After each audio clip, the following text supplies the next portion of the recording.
Alors, bienvenue à toutes et tous. Iremo, on est tous ravis, en tout cas, que vous soyez là et d'organiser cette rencontre avec deux femmes extraordinaires. Le mot est faible. Et donc, Delphine Minouy, journaliste, grand reporter, qui a déjà écrit plusieurs récits, notamment, entre autres, alors un très personnel, je vous écris Téhéran, la bibliothèque d'Araya, la bibliothèque, dont un documentaire aussi, tu en as tiré un documentaire. Et puis, tu es ici pour, entre autres, parler de Badgens, ton deuxième roman, après le succès de ton premier roman, qui était, voilà, bon, enfin, moi je suis aussi ta fan, hein, donc on le sait, remarquable. Et puis, notamment l'alphabet du silence, et là ça se passait en Turquie, là ça se passe en Iran. Et puis, on reçoit aussi Hamida Aman, vraiment, on est très très heureux aussi. Hamida, donc journaliste à la base, d'origine afghane, et surtout, alors, et on va parler de ça bien évidemment, fondatrice de Radio Begum, fondatrice aussi, notamment de, plus dernièrement, la télé, enfin une chaîne de télé satellitaire. Donc tu vas nous expliquer tout ça, bien évidemment. Et puis également de Begum Organization for Women. Donc comme vous l'aurez compris, que ce soit Radio Begum, la chaîne satellitaire ou la fondation, donc en lien avec les femmes, la situation des femmes en Afghanistan.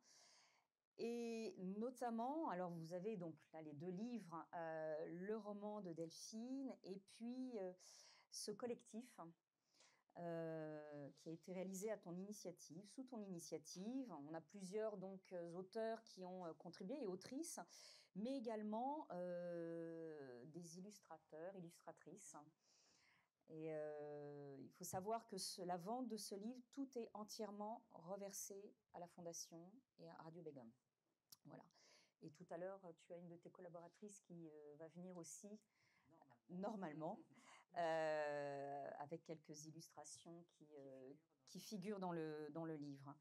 Voilà. Donc, on a tenu à organiser en fait cette soirée, cette rencontre, parce que, à mon grand regret, et je ne pense pas être la seule à être dans cette situation-là, les Afghanes, on en parle généralement le 15 août, à savoir une espèce de commémoration de l'arrivée au pouvoir de la version 2 des talibans, du régime taliban. On en parle le 8 mars, et heureusement qu'il y a le 8 mars, et la situation des femmes en Iran, mais on en parle au mois de septembre, par rapport évidemment à ce mouvement Zan Zendegi Ozadi. Et le reste de l'année, on en parle très peu en fait. Et le reste de l'année, la situation est la même, voire pire. Donc on s'est dit qu'il était important, voilà, de revenir, de faire un point sur la situation des femmes en Iran, des femmes en Afghanistan, mais plus largement de la société iranienne et de la société afghane. Parce qu'en touchant les femmes, on touche toute la société aussi. Et donc ça, c'est important à bien retenir. Et puis surtout, deux pays. Alors, je vais vous faire un petit rappel très rapide de quelques dates clés pour les deux pays. L'Afghanistan, voilà, il faut quand même se remémorer que l'Afghanistan ne connaît que la violence depuis 1973, le premier coup d'État par le cousin du roi, le prince rouge, comme on l'appelait, Daoud. Et à partir de 78, on va avoir là aussi des mouvements de révolte par rapport à un régime communiste qui s'est imposé avec le soutien de l'URSS. Et fin 79, c'est l'invasion soviétique. 10 ans d'occupation, de guerre, de tragédie, avec là aussi dans ce contexte, bien sûr, les Moudjahidines qui ont résisté, mais différents groupes, certains financés par les services secrets pakistanais, d'autres par les Saoudiens. On aura notamment aussi parmi les résistants le commandant Massoud. Et dans ce contexte, on va avoir aussi une organisation qui va, on va dire, naître, émerger au milieu des années 80 en Afghanistan, créée par un certain Azam, la future organisation Al-Qaïda. Et donc, une un départ des soviétiques en 89. Donc les habitants pensaient pouvoir enfin souffler. Et en fait, on va rentrer dans une série de... En fait, une guerre civile. Et ces fameux seigneurs de guerre qui se sont battus contre les soviétiques, qui vont s'affronter entre eux pour le pouvoir. Et c'est dans ce contexte qu'en 1994 va émerger ce mouvement taliban, financé par le Pakistan, entre autres, et qui en 1996 va prendre le pouvoir et imposer un régime des plus stricts jusqu'en 2001, jusqu'au 11 septembre. Et après le 11 septembre, donc les États-Unis qui vont organiser une coalition internationale et un régime taliban qui va tomber assez vite. Et des espoirs, mais ça on va revenir là-dessus, de créer une démocratie. Mais là, d'autres problèmes vont se rajouter, surtout une incompréhension et une méconnaissance totale de la société, et surtout ces seigneurs de guerre toujours plus que jamais présents, et une société qui va être corrompue, un pouvoir plutôt corrompu. Et petit à petit, à partir de 2003, en fait, les talibans vont revenir. Au départ, pas par les armes. Au départ, c'est la corruption. Donc, ils vont profiter finalement de cette corruption et de la colère d'une partie de la population pour revenir et refaire justice dans les villages. Puis après, ça sera par les armes. Par les armes. Et là, on va avoir donc le mouvement taliban qui va s'en prendre, alors bien sûr à la coalition, mais quand même principalement à la population, et ceux qu'ils considèrent comme étant des traîtres. Et on va avoir Al-Qaïda qui est toujours extrêmement lié au mouvement taliban. Et à partir de 2014, ce qu'on sait un peu moins, du moins ce qui n'a pas été vraiment médiatisé, c'est Daesh. On va avoir une entité locale qui va se mettre en place. Et donc, on en a, sans faire de mauvais jeu de mots, 3 pour le prix d'un. Al-Qaïda, les talibans et Daesh. Et surtout, un mouvement taliban qui va regagner, reconquérir par les armes des pans entiers du territoire afghan.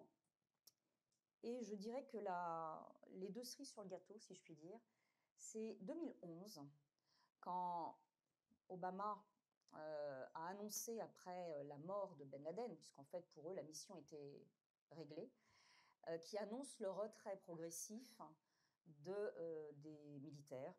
Et quelque part, c'était déjà un signal qui était envoyé au mouvement taliban. C'est-à-dire qu'à partir de là, à partir du moment où le retrait a été lancé, annoncé, pour les chefs du mouvement, bon, c'était une question d'années. C'était une question d'années. Et alors, celui qui va rajouter une couche, c'est Trump.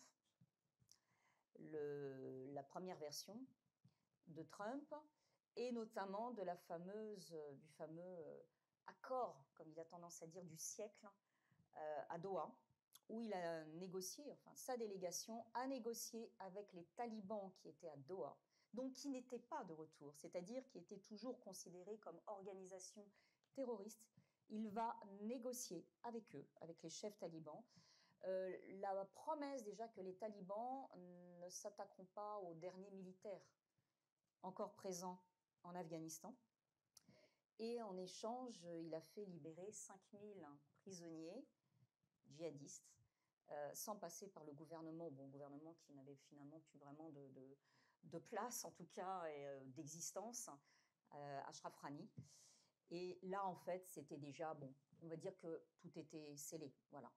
Et lui, c'était sa promesse de campagne électorale, et c'est Joe Biden qui va gérer si on peut dire, le départ des derniers soldats. Et on a tous ces images en tête quand les talibans, déjà il faut savoir qu'en juin 2021, les talibans avaient déjà reconquis 80% du territoire. Donc c'était vraiment une question de semaines. Là où les Américains et les Occidentaux ont été surpris, c'est qu'ils pensaient que ce serait plus sur le coup de l'automne. Ils ne pensaient pas que ce serait au mois d'août. Voilà, et donc ces images terribles, et où on a eu les appels quand même des leaders occidentaux demandant de ne pas condamner tout de suite les talibans parce qu'ils avaient changé. Ah oui, maintenant ce sont des très bons communicants.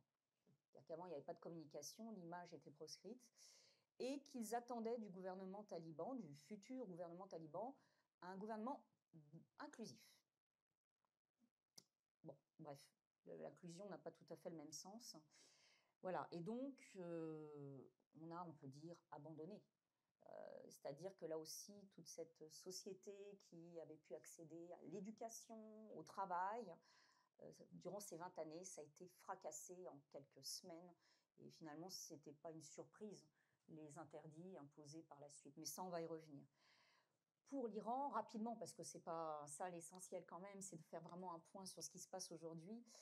Pour l'Iran, une révolution qui commence en 78, et je tiens aussi à bien repréciser que ce n'est pas une révolution islamique à la base. Elle est devenue islamique. Khomeini a récupéré ça. Et donc, une dictature du Shah qui va être chassée par un autre dictateur et qui revient après 14 ans d'exil en Iran et qui va faire voter un référendum. Et c'est le oui qui va l'emporter pour la création de la République islamique d'Iran, sachant qu'il n'avait pas précisément détaillé le programme. Et donc un régime qui là aussi, donc une théocratie, avec quand même pas mal d'arrangements avec la religion, mais ça on va le voir aussi à travers ton livre, où c'est bien expliqué. Et un pays qui ensuite connaît la guerre pendant 10 ans, Iran-Irak, plus d'1 million de morts, et un pays qui va être sous sanctions à partir de 1979. Et plus il y a de sanctions, plus finalement le régime s'accroche. Des périodes de révolte, parce qu'il y en a eu beaucoup, plus qu'on ne le pense en fait. Et d'ailleurs, je précise que déjà le 8 mars 1979, les Iraniennes sont descendues dans les rues, parce que Khomeini voulait déjà imposer le voile obligatoire, rendre le voile obligatoire. Et donc, il a reculé un petit peu pour ensuite l'imposer aux fonctionnaires et ensuite l'imposer à toute la société. On a eu 1999, alors ce n'était pas une révolution des femmes, mais un quotidien ferme, donc on a des manifestations et on va avoir une répression massive, notamment dans les dortoirs de l'université, où on a encore beaucoup de disparus. Et puis on va avoir 2007 aussi, les filles de la Révolution, avec justement une jeune Iranienne qui s'est dévoilée, et d'autres qui vont suivre.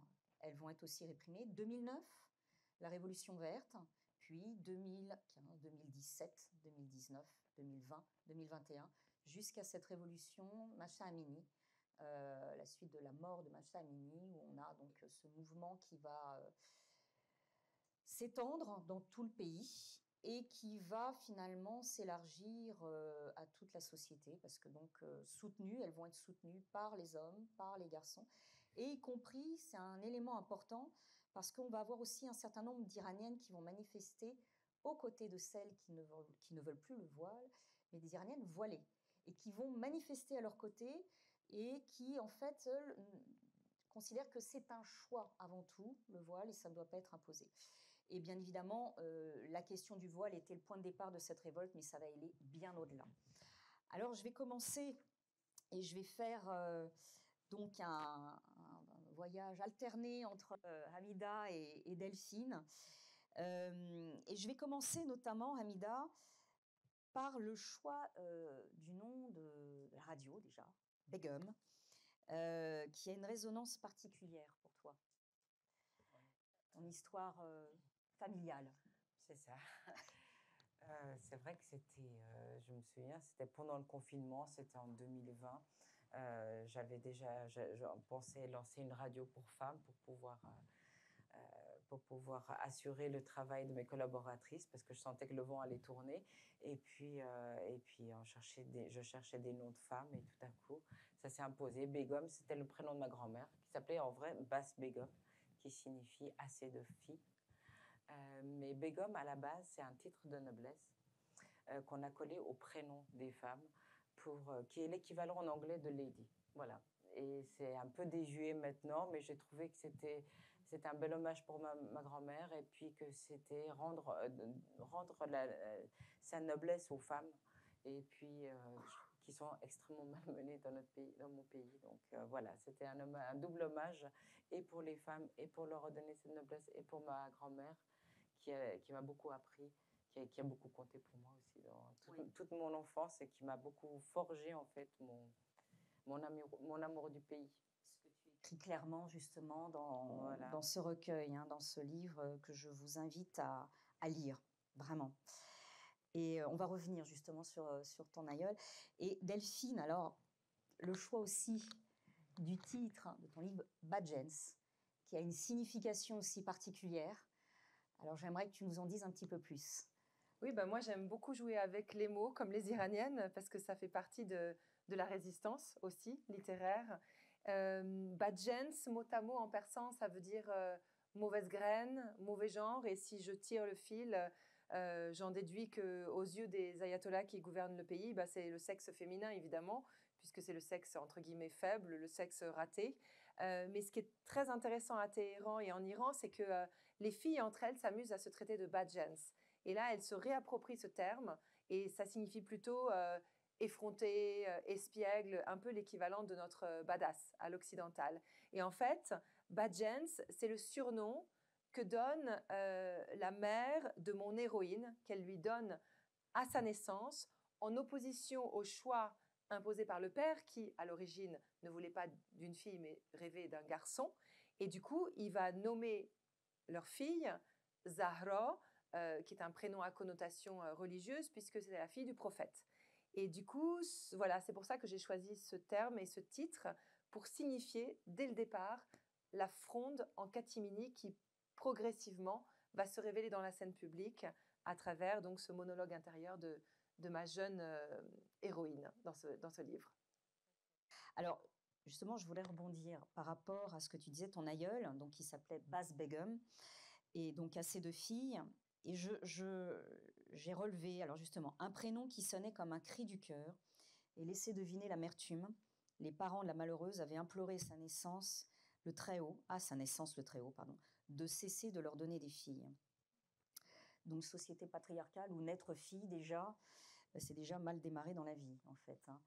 Et j'aimerais bien, si tu l'acceptes, revenir un petit peu sur l'histoire, justement, de ta grand-mère, de cette femme qui t'a inspirée.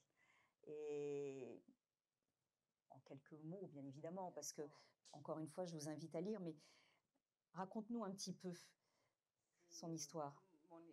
C'est l'histoire d'une femme très simple. C'est l'histoire elle représente vraiment tant d'Afghanes de sa génération. Donc ma grand-mère, donc qui a dû naître dans les années, j'imagine 10, 20, et qui est née au fin fond dans les montagnes, dans un village de la vallée du Panchir, dont ma famille est originaire, et qui n'est jamais allée à l'école et qui à 15 ans, a été mariée de force à son cousin alors qu'elle était amoureuse de mon grand-père, qui était le bellâtre du village, etc. Donc ça, c'était pour la petite histoire. Donc elle a été mariée de force et forcément et le destin, ben voilà, c'était presque bouclé pour elle. Assez vite, elle est tombée enceinte, elle a eu un enfant, mais Dieu peut-être a été clément envers elle et a repris, le mari est mort quelques mois plus tard. Et, et là, c'était la catastrophe. En même temps, une libération, mais une catastrophe pour une femme parce que se retrouver veuve, comme ça, c'est très compliqué. On a voulu la marier à nouveau de force à ses beaux frères, donc le frère du défunt, un des frères du défunt, pour que l'enfant continue à être protégé et reste dans la famille, et pour sauver l'honneur du frère défunt. Et forcément, ma grand-mère a pris ses jambes à son cou et je l'ai appris plus tard, avec la complicité de sa propre mère, donc mon arrière-grand-mère, et elle a pu échapper à ce destin pour se rendre à Kaboul seule, pour la première fois, et retrouver l'homme qu'elle aimait. Et elle a trouvé sa maison, elle est entrée, elle est rentrée dans le salon et s'est assise et lui a dit, ben voilà, c'est toi que j'aime et je ne partirai pas d'ici. Ça, c'était un signe clair qu'elle voulait que cet homme se marie avec elle. Donc, elle a imposé sa volonté, ce qui est incroyable pour une femme de son milieu, de sa condition, de cette époque. Et elle a décidé de son destin elle-même. Et pour moi, c'était pour moi un acte fondateur de toute sa vie. Après, je ne dis pas qu'elle a eu un destin extraordinaire, mais toute sa vie, elle a eu ce courage et elle a transmis ça aux autres femmes autour d'elle. Et moi, depuis que tous les souvenirs que j'ai d'elle, de notre salon à Kaboul, de la maison familiale traditionnelle, il y avait en permanence des femmes du village qui venaient pour se faire soigner et qui venaient auprès d'elle pour avoir des conseils. Et ce qui était incroyable, c'est que déjà à l'époque, elle donnait des conseils de microcrédit, de microfinance et micro-projets. Comment, voilà, avec 3 poules, commencer un petit élevage, etc., emprunter. Elle prêtait beaucoup d'argent, d'ailleurs, aux grandes dames de mon grand-père. Donc voilà, c'est ce que j'ai vu toute ma vie. Et pour moi, j'ai l'impression que toutes les femmes sont comme ça, que la vie est difficile, mais qu'entre elles, il y a une résilience, il y a un courage, et surtout, il y a plein d'idées. Et au final, elles trouvent toujours un moyen de se débrouiller pour s'en sortir. Pour moi, elle était très représentative. À travers elle, dans ce livre, en racontant son histoire, c'est un peu l'histoire des autres femmes. Parce qu'actuellement, dans le Kaboul actuel que je vois, sous le régime des talibans, on rencontre encore des femmes comme ça. Et il y en a beaucoup. Et malheureusement, on n'en parle pas suffisamment, mais elles sont là. Et nous, avec Radio Begum, on va tous les jours à leur rencontre de ces femmes qui font des choses, qui ne restent pas inactives et qui de toute manière, par la force des choses, doivent aller trouver des moyens pour nourrir leur famille. Et elles le font. Elles font de la production de choses qu'elles vont vendre sur le marché, etc. Donc, dans tous les secteurs où elles ont encore l'autorisation d'exercer, ou parfois même si elles ne l'ont pas, elles le font de force parce qu'au bout d'un moment, les talibans ne savent plus où donner de la tête aussi sur le terrain. On va rentrer encore plus dans les détails justement de tout ce que tu fais, de tout ce que ta fondation et tout ce que tu as. Voilà, on va vraiment rentrer dans le détail en tout cas. Delphine, justement, alors parce que ça fait écho, c'est-à-dire que quand j'ai lu ce livre, ce recueil, et ça fait tellement écho aussi à ton roman, et notamment, je reprends, je relis un petit extrait, je repense au premier cri. Dieu, c'est une fille. Le cri d'avant ma naissance, le cri fondateur, originel, celui des hommes de ma famille agglutinés au-dessus du ventre de maman. Je suis morte le jour où je suis née. Voilà ton personnage. Et donc là aussi, revenir un petit peu sur la société, la place de la fille, le souhait d'avoir un fils. Et raconte-nous, alors tu vas pas tout dévoiler, mais ce que le grand-père était prêt à faire, qui est normalement interdit dans la religion. Oui, parce qu'il y a toujours des petits arrangements avec l'islam, mais découvrant que ça va être une fille, le grand-père, à un moment donné, envisage en effet un avortement, alors que c'est proscrit en islam, et donc prend son téléphone, appelle un ami médecin gynéco, lui demande le montant envisageable pour un avortement clandestin. Et en apprenant cette somme très coquette et trop élevée pour la famille, eh bien, il renonce à cet avortement. Mais voilà, ça c'est bien sûr, je raconte ça sous forme de roman, et ça c'est le fruit de mon imagination. Mais c'était une façon indirecte de montrer en effet que en Iran, les restrictions imposées aux femmes, c'est à la fois lié au patriarcat d'État, patriarcat familial, et aussi à la religion, mais une religion plutôt instrumentalisée de façon politique. Et après, on va toujours s'arranger en fonction de ce qui va arranger les uns et les autres. Et ça, on le retrouve aussi de l'autre côté, parce que bon, chez les talibans, il y a aussi certains arrangements. Et on ne peut pas dire qu'ils soient les plus... question moralité, il y a à revoir aussi. Et il y a un passage qui m'a aussi frappée quand tu parles en jouant leur crédulité, c'est-à-dire que à renfort de sitcoms télévisés, parce que ça aussi c'est arrivé durant ces 20 années, on a vendu, comme tu le dis, un nouvel Afghanistan à la population moderne, libérale, capable d'épanouir l'individu, d'émanciper la femme et de nous libérer enfin du joug patriarcal qui nous opprime depuis des siècles. Et ce que tu dis après, la grande illusion a pris fin lorsque les Américains ont annoncé négocier avec le mouvement taliban à Doha. Et nous avons alors compris que nous serions sacrifiés sur l'autel de la paix.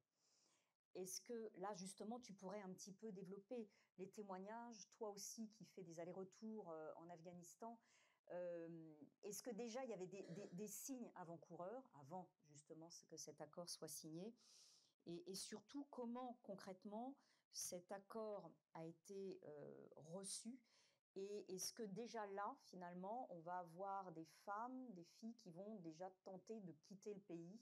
Comment toi, tu as, sur place, vu les choses se mettre en place, et les réactions surtout? C'est effectivement ces 20 dernières années sous certains diront l'occupation occidentale américaine, mais je dirais, ben, en tout cas avec la présence des Occidentaux en Afghanistan, la société, on a poussé la société vers une démocratisation, un processus démocratique, mais aussi un changement sociétal énorme. On a voulu remettre, en fait, c'est à coup de dollars, à coup d'aide, on a imposé le développement, enfin on n'a pas imposé, on a amené, mais on a imposé les femmes, à l'inclusion des femmes dans la société. Donc il y avait une très grande pression occidentale pour que les femmes participent à ce nouvel Afghanistan en reconstruction. Et donc, forcément, les femmes ont pris cette chance. Elles ont sauté sur l'occasion, comme elles l'avaient déjà fait sous le communisme à l'époque. Ça, c'était la période de ma mère. Donc, pour vous dire que le cycle de l'histoire se répète en permanence. Et donc, ce qui était arrivé à ma maman, c'était effectivement, elle aussi, c'était sous la période communiste, donc elle a profité justement de cette ouverture pour étudier, pour travailler, pour choisir sa vie, etc. Et paf, l'invasion soviétique arrive et beaucoup de choses s'arrêtent net.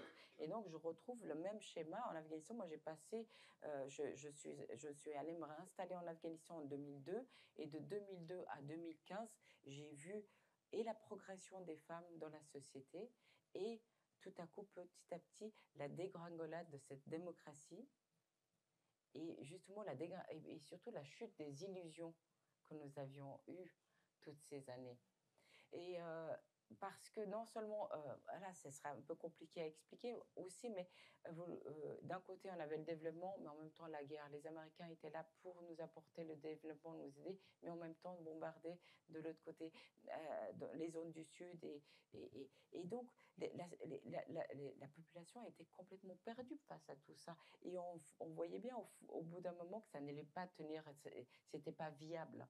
Et qu'il y avait de plus en plus de frustration et surtout les femmes, on a vu que les choses avançaient, mais que c'était très très fragile. Assez rapidement, à partir de 2015, on a senti que les talibans prenaient de plus en plus de place dans le pays, grignotaient des territoires toujours plus, pour finalement avoir juste que quelques poches de liberté. Et les poches de liberté, c'était les villes. Parce que les campagnes, les femmes n'ont pas vraiment beaucoup profité. Un peu, mais pas tant que ça, de cette libération. Donc, on avait tout à fait conscience que c'était très, très fragile. C'est pour ça que je trouvais qu'il y avait cette espèce de rage de vivre, cette rage de cette jeunesse qu'on trouve aussi dans Bad Gens, parce qu'elles sont pareilles, toutes ces adolescentes, toutes ces jeunes filles. Je me souviens, la première chaîne de télévision qui est apparue en Afghanistan en 2004, c'était que des très jeunes filles et des très jeunes garçons qui animaient cette chaîne de télé privée, la première chaîne de télé privée du pays. Elles avaient, je ne sais pas, 16, 17, 18 ans à peine. Et tout le monde rigolait en disant, oh, mais ils ont mis des gamins. Mais parce que ils en voulaient. C'était les jeunes qui avaient la niaque, si je puis dire, et qui avaient envie. Et moi, au sein de mon organisation, j'ai toujours eu beaucoup de jeunes. On a toujours travaillé avec des très jeunes femmes parce qu'elles ont la pêche, elles ont la rage et surtout, elles ne sont pas abîmées par la vie. Parce qu'en Afghanistan, à 25-30 ans, vous êtes déjà vieille. Vous êtes déjà usée. Et à 40 ans, on vous traite de vieille femme. C'est ça qui est terrible. Et effectivement, donc dès 2015, on voyait qu'il y avait une désillusion. Et celles qui pouvaient s'échapper le faisaient parce qu'on a vu autre chose maintenant. On a réalisé, c'est ça aussi qui est intéressant et par rapport à la première période des talibans, c'est que maintenant, les femmes ont une conscience, non seulement politique, mais surtout une conscience que leur vie n'est pas acceptable et que c'est pas la norme et que ailleurs on vit normalement, on a des droits élémentaires, chose qu'on leur refuse. C'est pour ça que à présent il y a il y a cette envie de se battre et de réagir. Il y a cette résistance qu'on n'avait pas vue entre 2004, en 1995 et 2001 lors du premier règne des talibans. Et alors justement, là, par rapport à la désillusion, on voit aussi donc cette révolte donc Mahsa Amini, qui a suscité des espoirs, la diaspora qui s'est aussi sentie pousser des ailes, et une opposition en exil, finalement, qui a vite déçu parce que pas d'unité, pas véritablement de programme commun, et surtout qui n'a pas été en mesure finalement d'effacer les divisions internes. Et un régime qui en a profité pour expliquer que de toute façon cette révolte était manipulée par l'Occident. Et comment, dans ton livre, on a justement cette désillusion, cette déception, mais en même temps cette rage aussi. Comment toi tu l'as exprimé? Qu'est-ce que tu as voulu mettre justement dans ton roman, montrant à la fois cette déception, cette désillusion et en même temps cette rage d'aller de l'avant? Ce livre, c'est vraiment la petite histoire qui raconte la grande histoire et le récit de toutes ces destinées au féminin, sous forme de puzzle en fait, qui se ressent à travers cette jeune Badjens qui a 16 ans et qui nous raconte sa vie, qui repart en flashback de 0 à 16 ans dans un monologue intérieur, au moment où enfin elle passe à l'acte en pleine manifestation, elle monte sur sa benne à ordures, elle arrache son voile et elle a ce geste héroïque pour l'Iran qui est de mettre le feu à ce foulard obligatoire face à une foule de manifestants qui l'applaudit. Et ensuite, on repart, le compte à rebours est lancé, on repart dans sa vie depuis sa tendre enfance. Et en fait, ce livre, évidemment que c'est un cri de rage, c'est un cri de colère, mais c'est aussi un énorme cri d'espoir et un appel, c'est une pulsion de vie. Et c'est cette volonté d'opposer aux adorateurs de la mort que sont les dirigeants au pouvoir aujourd'hui en Iran, dont la moyenne d'âge est de 80-90 ans, d'opposer à ces adorateurs de la mort la vie, la joie, parce qu'en Iran, la joie, c'est un acte de résistance. La joie est subversive. Donc, comme vous l'avez vu dans toutes ces images qui ont circulé pendant le mouvement Femmes, Vie, Liberté, vous aviez des filles qui sortaient dans la rue, qui retiraient leur voile, qui s'arrachaient, qui se coupaient les cheveux, qui faisaient des pichenettes sur les turbans des mollahs, qui, dans leur salle de classe, faisaient des doigts d'honneur aux deux grands portraits de l'ayatollah Khomeini, père fondateur de la révolution islamique, et son successeur, l'ayatollah Khamenei, qui dirige aujourd'hui le pays. Donc c'est tout ça à travers ce récit très personnel de cette jeune femme que j'essaye de raconter dans mon livre pour montrer que cette révolte, en fait, c'est avant tout une volonté de dire « regardez-nous, acceptez-nous, laissez-nous nous réapproprier la parole, mais également notre corps brimé, corps embastillé depuis 1979 avec l'imposition du foulard obligatoire qui n'est pas qu'un simple bout de tissu, ce n'est pas simplement un fichu, c'est devenu littéralement l'étendard de la République islamique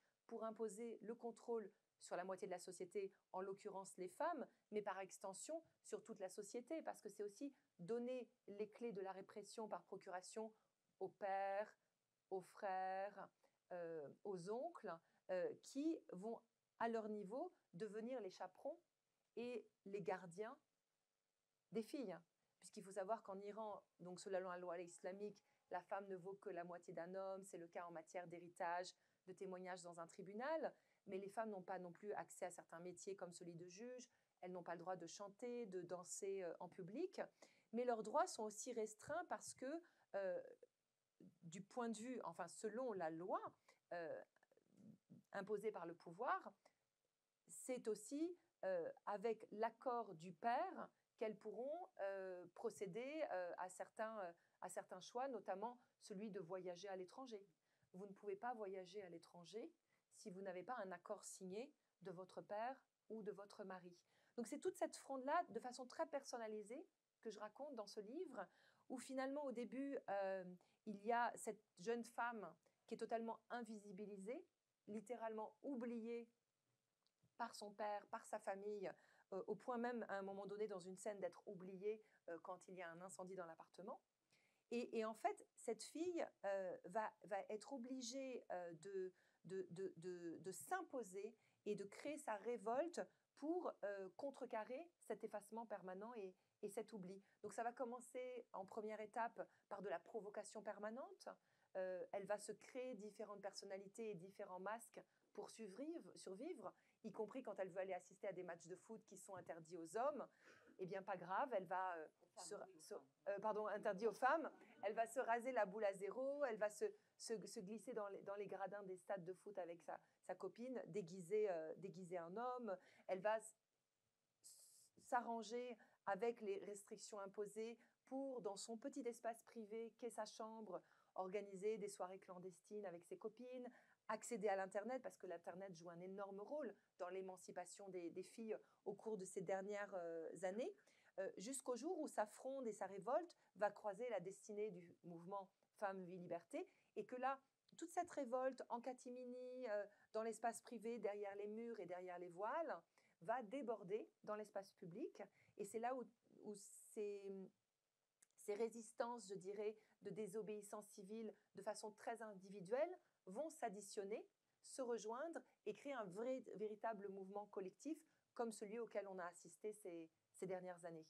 Et c'est là pour moi que se love l'espoir, parce que même si aujourd'hui, en effet, les manifestations se sont tassées sous le coup de la répression, de la violence, des arrestations massives avec des milliers d'Iraniens et d'Iraniennes qui sont aujourd'hui derrière les barreaux, et bien malgré tout, ces filles qui ont goûté à la liberté, elles vont refuser de retourner en arrière.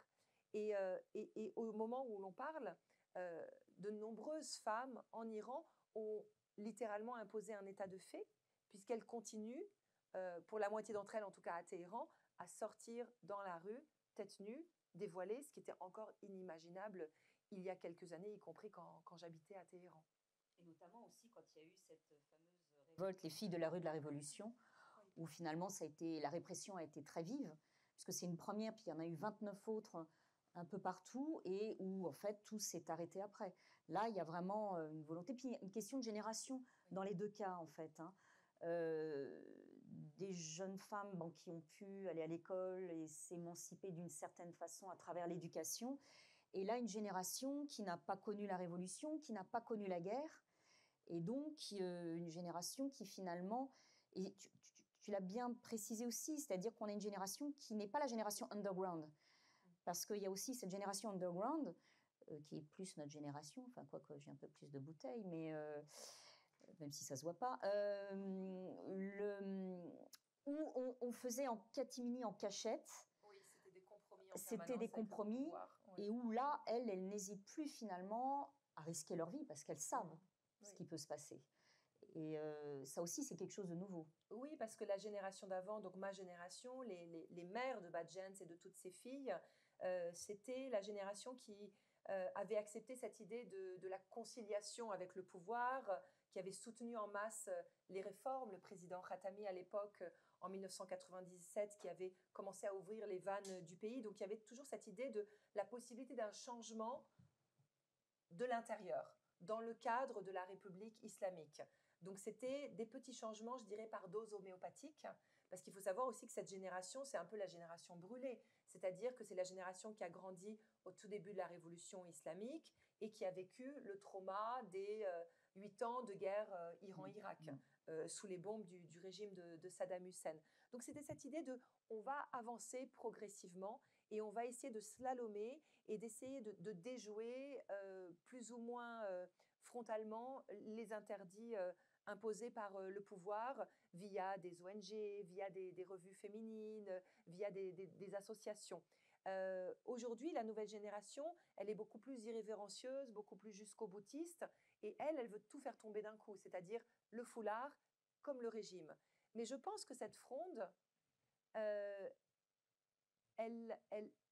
cette génération est frondeuse parce qu'elle est aussi l'héritière des premiers pas euh, imposés par la génération d'avant. C'est-à-dire que les mères, quelque part, ont joué un rôle énorme. Elles ont donné aussi à leurs filles cette liberté qu'elles n'avaient pas pour elles-mêmes.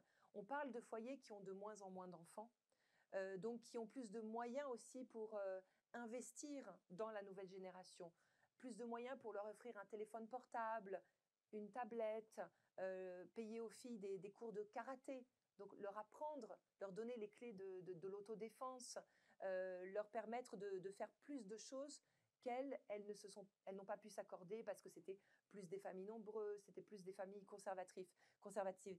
Et l'autre élément qui me semble très important, c'est l'accès à l'Internet. Parce qu'il y a un taux de pénétration de l'Internet en Iran qui est très, très, très important.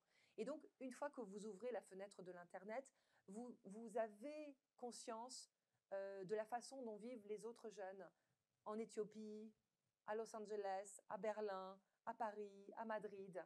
Et quand vous comprenez qu'il y a ce goût de la liberté qui est universel, eh bien, vous apprenez plus à le revendiquer.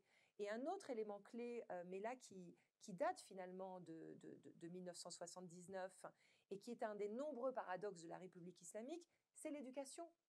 Vous faites face aujourd'hui à une jeunesse très, très éduquée. Vous avez plus de la moitié des étudiants à l'université qui sont des étudiantes. Et en fait, cette éducation, elle a été encouragée à l'époque par l'ayatollah Khomeini. Et donc, les petites filles de la République, de la Révolution islamique ont bénéficié de cette éducation-là. À l'époque, Khomeini, donc en imposant le voile obligatoire, a permis aux filles issues des milieux plus traditionnels, conservateurs, d'accéder aux bancs des universités parce que, sous couvert de protection via le voile, elles pouvaient être assises côte à côte avec des garçons, mais aussi avec des filles issues de milieux plus occidentalisés. Mais finalement, une fois sur les bancs de l'université, une fois ayant accès au savoir et à des jeunes issus d'autres milieux, eh bien, elles se sont progressivement émancipées et elles se sont retournées contre le pouvoir qui pensait les contrôler et les manipuler d'une certaine façon en leur offrant une certaine forme d'éducation. Et ça, pour moi, c'est une des véritables clés aussi aujourd'hui de l'émancipation au féminin, dont Badjens et toutes ses copines sont aujourd'hui les héritières. Une société sécularisée, beaucoup plus en fait. La et religion, beaucoup plus au fait en contact avec le savoir, la philosophie à l'occidental, la sociologie, le droit. Beaucoup de filles, même si ça ne se traduit pas au moment de l'entrée dans la vie active, puisque la vie active reste quand même à majorité réservée aux hommes, mais en tout cas, quand elles vont étudier le droit, elles prennent conscience de leurs propres droits, de la possibilité de se battre pour obtenir le divorce, de se battre pour voyager à l'étranger, comme on le disait précédemment, et de contourner en permanence, de trouver des astuces pour obtenir ces droits, même si ce n'est pas de façon frontale par le biais de la justice, mais en tout cas par le biais de mobilisations plus modestes et plus souterraines. Je repense notamment, par exemple, quand j'habitais à Téhéran en 2006, cette grande pétition qui avait été lancée par de jeunes activistes iraniennes qui s'appelait la pétition pour les 1 million de signatures pour obtenir la parité entre les hommes et les femmes. Et l'objectif de ces femmes à l'époque, c'était d'obtenir des signatures à travers les provinces en faisant du porte-à-porte chez les femmes, y compris les femmes au foyer, obtenir ces signatures et aller les déposer sur la table du Parlement. Donc, in fine, l'objectif, c'était de faire bouger le Parlement, mais au-delà de tout ça, c'était de créer une sorte de chaîne de solidarité invisible à travers tout le pays et de sensibiliser toutes les femmes, y compris celles qui étaient moins éduquées, celles dont les maris... que les maris n'autorisaient pas à aller étudier sur les bancs des écoles et des universités. Mais comme ce porte-à-porte se faisait en journée quand les maris étaient au travail, ça permettait à travers des discussions informelles, de sensibiliser ces femmes qui, plus tard, allaient avoir plus conscience de leurs droits et allaient transmettre cette prise de conscience à leurs filles. Donc c'est un vrai travail aussi de terrain, un travail de fourmi dont le mouvement Femmes, Vie, Liberté s'est énormément aussi inspiré pour imposer et repousser en fait de plus en plus chaque jour les limites du possible et de l'impossible. Là, moi, il y a une chose qui m'avait frappée, je me souviens, c'était en 2023 en fait, où des femmes, des Afghanes à Kaboul manifestaient devant l'ambassade d'Iran en solidarité avec les Iraniennes. Enfin, je veux dire, c'est impensable. C'est-à-dire que nous, ici, on avait quand même quelques stars qui se coupaient 1 centimètre de cheveux. Là, on a quand même des Afghanes sous le régime taliban qui osent défier le régime. Et justement, dans ce livre, là aussi, il y a une phrase qui m'avait frappée. Nous sommes une armée de femmes interconnectées et solidaires. Là, ça, je pense que c'est quelque chose aussi qui est essentiel et ce qu'on retrouve là, en fait, hein, par l'éducation. Hein. J'aimerais bien que tu nous en parles un petit peu plus, là aussi. Malheureusement, je dirais, contrairement à l'Iran, l'Afghanistan et la société afghane est beaucoup, beaucoup moins éduquée. Donc, tu l'as dit, plus de 40 ans de guerre, un taux d'illettrisme de 80%, en grande majorité des femmes. Donc, on est malheureusement très loin du niveau de vie et d'éducation et d'ouverture d'esprit des Iraniennes. Les Afghanes vivent vraiment... on est très, très, très en retard dans notre société. Et c'est ça aussi, et ce peu d'accès à l'éducation, non seulement des femmes, mais aussi des hommes, fait que nous sommes dans cette situation et que nous ne nous en sortirons jamais si justement, c'est pour ça qu'il faut d'abord, je le dis souvent, notre vrai ennemi, c'est l'analphabétisme avant d'être les talibans. Et on en est tous conscients. Et c'est pour ça aussi que lorsque la première chose qu'ils ont faite en arrivant au pouvoir, c'est de fermer les écoles et les universités. Et ça concordait aussi avec cette période de rébellion en Iran. Et ça leur a fichu la trouille aussi aux talibans de voir ce qui se passe chez les voisins. Et assez étrangement, il y a eu un rapprochement des deux régimes, alors que c'était pas un rapprochement, normalement, ça ne se faisait pas. C'était pas du tout attendu. On attendait plus un rapprochement avec le gouvernement pakistanais. Il faut savoir que, par exemple, les talibans, c'est des extrémistes sunnites et le régime iranien, des extrémistes chiites. Donc, pas vraiment amis. Mais là, dans le combat contre les femmes et la rébellion des femmes, tout à coup, ils se sont trouvés des connivences incroyables. Tout à fait. Et alors, ce qu'on voit aussi, et ce qu'on a un peu aussi évoqué en introduction, c'est que ça va au-delà des femmes. C'est-à-dire qu'on a des deux côtés aussi des hommes qui sont d'un courage remarquable, ce que tu as souligné à plusieurs reprises aussi, ce qu'on retrouve aussi dans les différents textes. Et là aussi, est-ce que tu pourrais développer un peu quelles sont les initiatives, qu'est-ce que les hommes font aussi, alors, sachant que c'est loin d'être simple parce que par exemple les talibans ont au départ, le nouveau régime hein, évidemment, plutôt réprimé les hommes quand ils trouvaient qu'une femme avait une tenue dite indécente. Alors indécente en Afghanistan, on n'est pas en bikini hein. Et qu'en fait ils étaient plus dans la répression de l'homme, ce qui fait que beaucoup d'hommes ont fini par interdire à leurs filles ou leurs épouses de sortir. Là, tous les interdits imposés aux femmes pour être sûr que ce soit respecté, pour qu'il n'ait pas besoin de faire vraiment la police, eh bien, c'est les hommes qui sont réprimés en cas de non-respect des règles. Donc, forcément, là, actuellement, les femmes se plaignent, les jeunes filles surtout, se plaignent, non pas des talibans, mais de la répression familiale et de la chape de plomb des frères, du père, etc., et des oncles qui leur tombent dessus, car c'est eux qui les enferment maintenant pour éviter le déshonneur, pour éviter les emprisonnements qui pourraient, pour elles, être... qui les déshonorerait, qui déshonorerait toute la famille. Donc, il y a une pression énorme sur les hommes. souvent, contrairement à l'Iran, on n'a pas beaucoup vu les hommes afghans soutenir les femmes parce que effectivement, moi je suis un peu plus critique dans le recueil. Il y a mes collègues de la radio, les jeunes femmes qui font cette radio, elles sont beaucoup plus clémentes envers les hommes, mais je suis un peu plus dure envers eux parce que j'étais très déçue et je leur reproche aussi amèrement.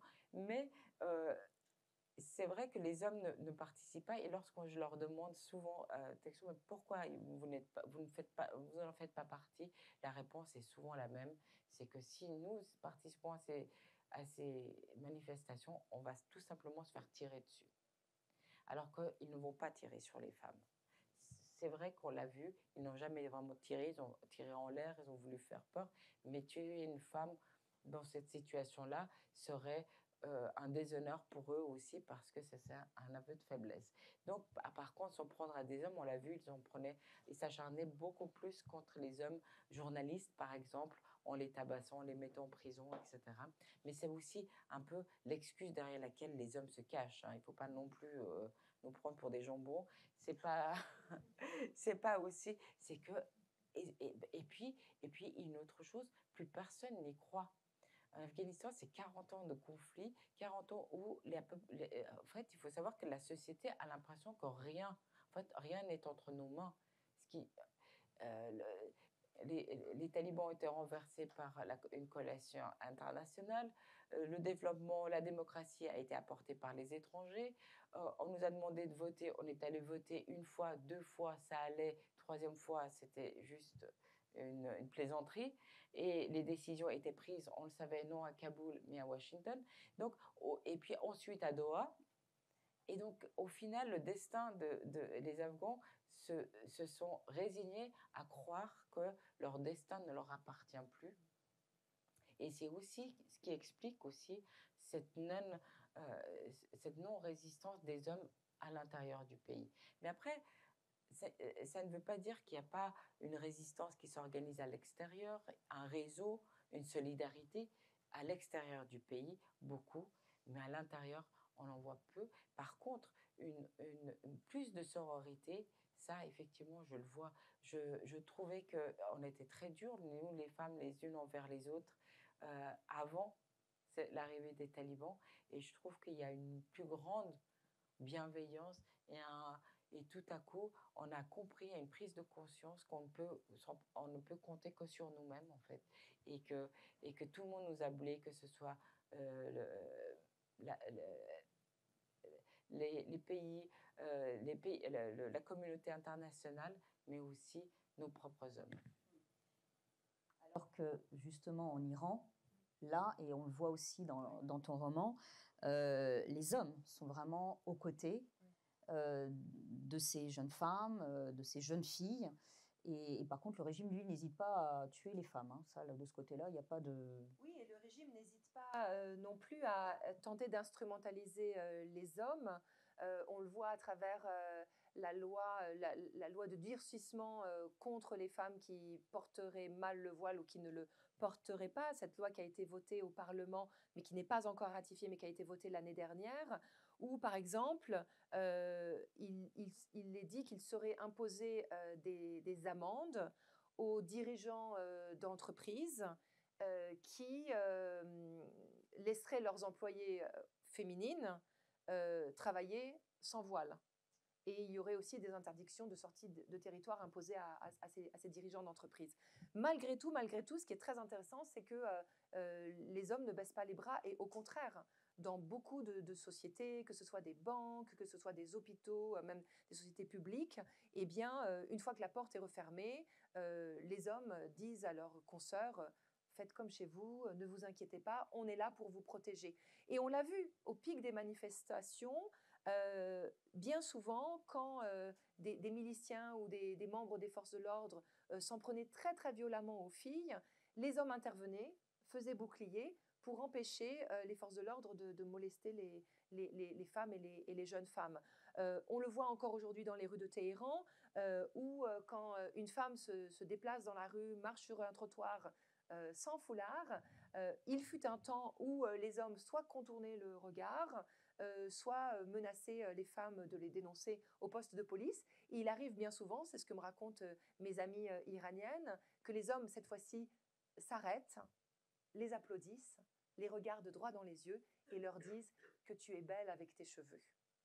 Et tous ces petits gestes symboliques sont la preuve de ce soutien, cet encouragement, cette complicité au masculin, y compris venant, on l'a vu, de footballeurs iraniens qui ont risqué leur métier en soutenant la cause des femmes, mais également de musiciens et de rappeurs très connus. Je pense à Toumac Salehi, je pense à Mehdi Yarahi, qui, pour le premier, a été d'abord condamné à mort et puis finalement, sa peine capitale s'est muée en peine de prison. Et le deuxième aussi, qui a fait de la détention dans les geôles iraniennes pour avoir chanté en faveur du mouvement Femmes, Vie, Liberté. Donc il y a une véritable solidarité au masculin qui est très inédite en Iran et où on voit beaucoup d'hommes rejoindre la cause des femmes et qui tentent aussi, au-delà de ce mouvement Femmes, Vie, Liberté, d'amplifier ce mouvement pour qu'il fédère aussi toutes les revendications iraniennes qui n'ont pas été honorées au fil de ces dernières années. Donc c'est une révolte à la fois féminine, mais également très politique, très économique, écologique également aujourd'hui en Iran, et qui s'intéresse au-delà de, entre guillemets, la minorité féminine, qui s'intéresse à toutes les autres minorités. Je peux citer la cause baloutche, je peux citer la cause kurde, donc des minorités ethniques, mais également des minorités religieuses, des minorités brimées. C'est la première fois aujourd'hui qu'en Iran, on ose parler ouvertement de la minorité bahaï, réprimée en Iran. Et c'est également la première fois qu'il y a aussi une mobilisation sans tabou qui va soutenir les personnes homosexuelles, LGBT, etc. C'est-à-dire que là, toutes les causes sont soutenues aujourd'hui dans ce mouvement inédit en Iran. Et, je reviens sur ce que tu disais par rapport au fait que tu ne partages pas forcément le point de vue de celles qui sont dans ton équipe, et notamment Saba qui dit « Les hommes héritiers de siècles de culture misogyne et patriarcale qui s'élèvent au-delà de ces normes ancestrales en solidarité avec nous, en nous exprimant leur soutien à la radio. » Donc toi, tu es plus mitigé. Non, je suis d'accord qu'effectivement, à chaque nouvelle loi répressive contre les femmes, beaucoup d'hommes appellent notre radio, donc manifestent leur désaccord et manifestent aussi leur tristesse. Mais une radio, c'est une voix, c'est anonyme. Donc, mais en même temps, c'est touchant. C'est vrai que c'est touchant, c'est mieux ça que rien. Et il faut à leur décharge, actuellement, l'Afghanistan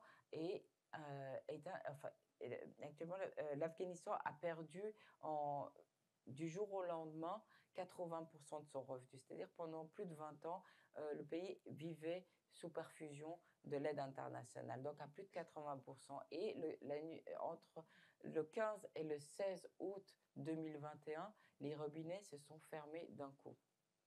Donc non seulement c'était double peine pour les Afghans, non seulement on avait ce régime, ce régime dictatorial, mais en plus une crise économique.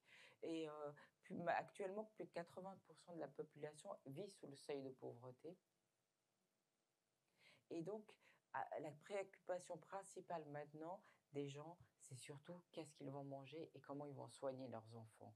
Et moi, je me rends très régulièrement, d'ailleurs demain, je vais à Kaboul, mais chaque fois que je vais à Kaboul, je remarque des gens de mon entourage qui ont perdu d'un pouvoir d'achat en permanence. C'est les personnes que je côtoyais de la classe moyenne actuelle, maintenant, sont des pauvres.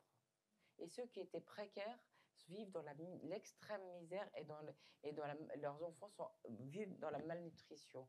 Donc, depuis 3 ans, beaucoup de familles vivent avec un repas par jour. Donc, il y a effectivement, à la décharge des hommes, il y a toute cette cet héritage de ce changement à gérer, c'est-à-dire la pauvreté et le manque d'emploi et le manque de perspective dans l'avenir. Et beaucoup de femmes, justement. C'était elles qui assumaient leur famille. Hein. Beaucoup de femmes. Les femmes, par exemple, une des premières choses que les talibans ont fait, c'est d'écarter les femmes du secteur public. Donc, et généralement, c'est l'État qui est le premier employeur des femmes dans ces pays. Et c'était le cas de l'Afghanistan. Et beaucoup de femmes qui étaient c'était les seuls salaires des foyers, se sont du jour au lendemain retrouvées sans rien. Et souvent, parfois, avec des maris opiumanes, enfin toxicomanes, parce qu'il y a presque 10% de la population, entre 10 et 15% de la population, et surtout masculine, est touchée par la toxicomanie, qui est vraiment un héritage de la pauvreté, des guerres et de la misère que connaît le pays depuis bien longtemps, et puis de la profusion, et puis du manque de la famine, etc. Donc, c'est une situation d'abord de détresse alimentaire auquel on doit répondre avant de penser à nos droits élémentaires. Parce que contrairement à l'Iran, en Iran, les femmes demandent d'avoir le choix. Nous, on demande simplement nos droits élémentaires, ce qui est simplement de travailler et d'étudier dans le cadre, bien sûr, de l'islam. Et c'était lorsque les talibans ont fermé les écoles, c'était terrible d'entendre les petites filles, les jeunes filles nous appelaient et qui disaient sur les ondes de la radio, mais on accepte n'importe quelle tenue, on est prête à aller en burqa à l'école, mais laissez-nous étudier.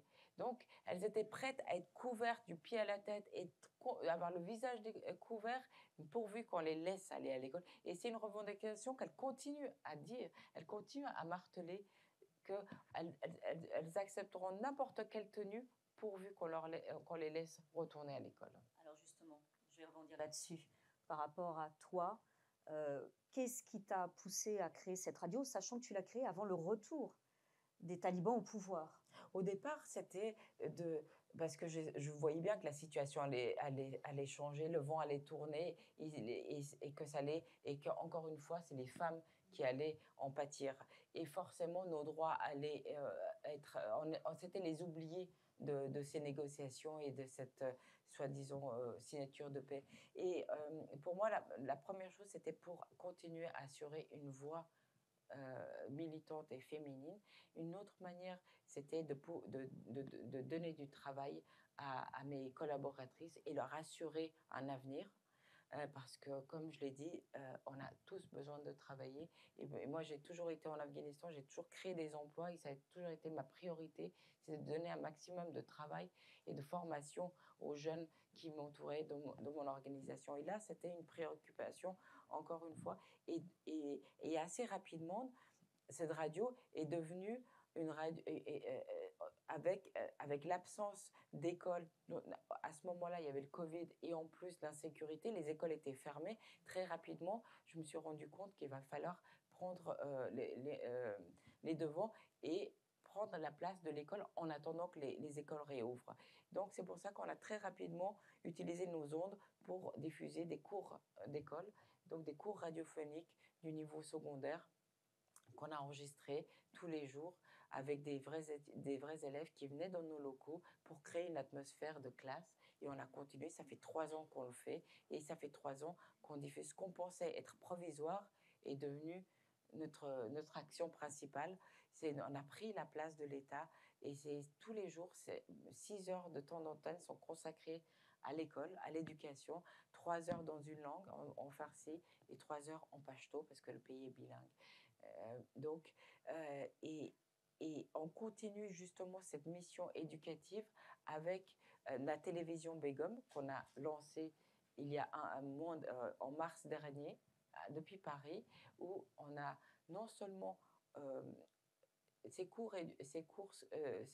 cours du niveau secondaire, on les a enregistrés en vidéo pour avoir en plus de l'image, parce qu'en radio, on peut pas enseigner les maths et les sciences, parce qu'il faut que ça soit visuel, il y a les formules, et ce qui n'était pas possible. Donc, c'était très frustrant pour nous d'avoir une partie de l'école, une partie du programme. Donc, on a produit 8500 vidéos en 2 langues Donc, et on les diffuse en boucle sur cette chaîne par satellite qui diffuse de Paris vers l'Afghanistan. Et on a non seulement ces contenus-là, mais on a aussi tout ce qui est interdit en Afghanistan, c'est-à-dire des séries télé, de la musique et des femmes qui rigolent et qui disent de la poésie et qui se parlent de manière libre les unes avec les autres et qui peuvent aborder des sujets qui sont tabous comme la contraception, comme le choix de son conjoint ou simplement ou l'homosexualité.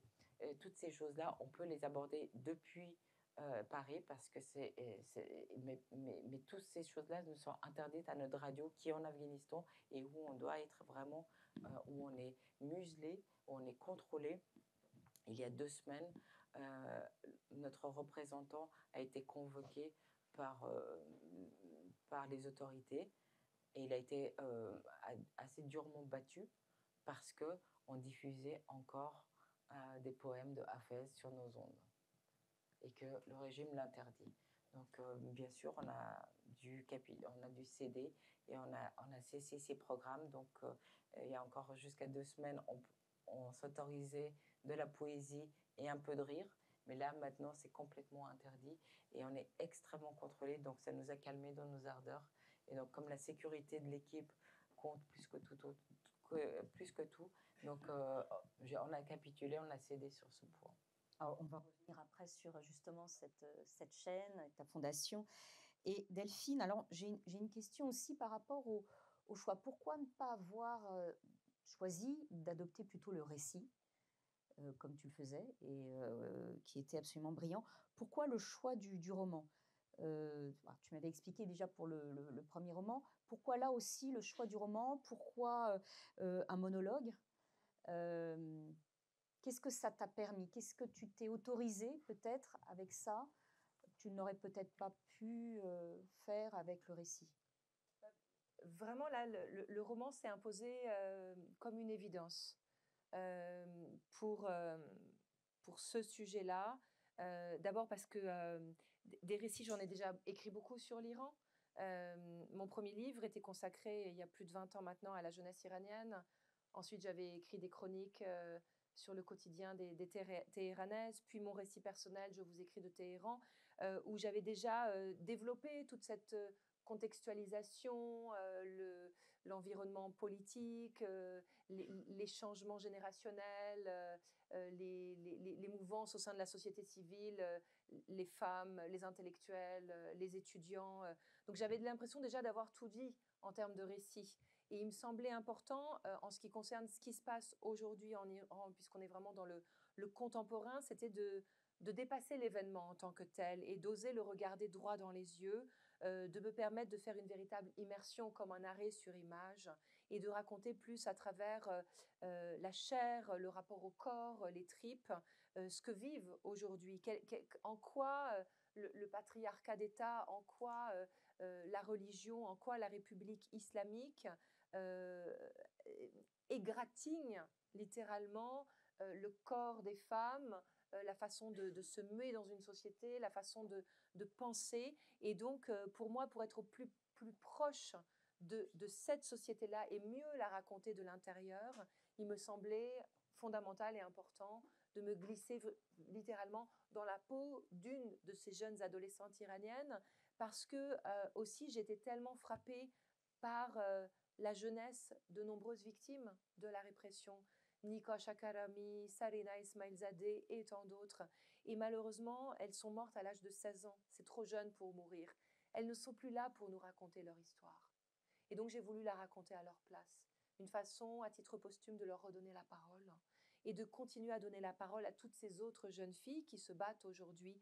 Et donc c'est comme ça que j'ai tissé mon récit, c'est-à-dire avec une sorte de fil imaginaire.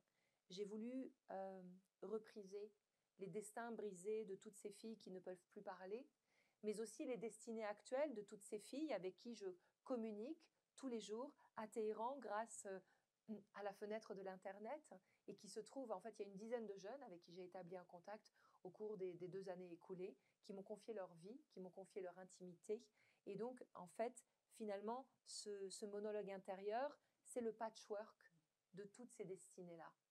Et Bad Gens, pour moi, incarne toutes ces filles et tant d'autres encore. Non, non, et ça, c'est remarquable parce qu'on est vraiment, en tout cas, on est happé. Quand on lit, quand on plonge dans ton roman, on ne décolle pas. On est vraiment, on veut aller jusqu'au bout. Et on vibre avec elle.